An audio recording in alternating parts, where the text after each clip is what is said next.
This is BBC News. I'm Lucy Hockings. Our top stories.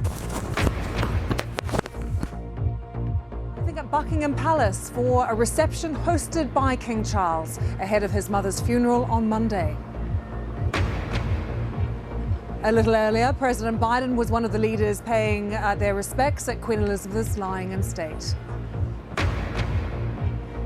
Among the 2,000 guests for the funeral at Westminster Abbey are members of the public. They've been preparing for the solemn occasion.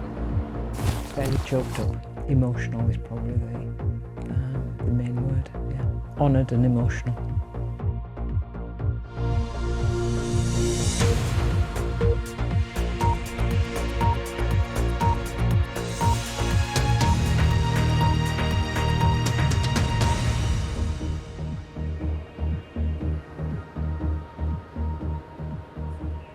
Hello and welcome. Heads of state are at Buckingham Palace for a reception just getting underway right now, hosted by King Charles III and Queen Consort Camilla.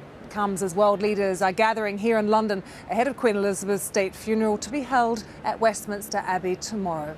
We'll be crossing live to Buckingham Palace shortly, but let's just bring you up to date with all the latest pictures, all the various events that have been happening around London today. Here is President Biden and his wife Jill a little earlier paying their respects to the Queen. He was there around an hour ago, Jill Biden next to him, and that is also the US Ambassador to London, Jane Hartley. Mr. Biden was one of the 14 US presidents in office during the Queen's 70-year reign. She met them all, except Lyndon Johnson.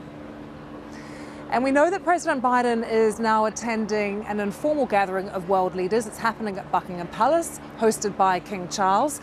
We saw him there signing a book of condolence. President Biden had this tribute at the time to the Queen.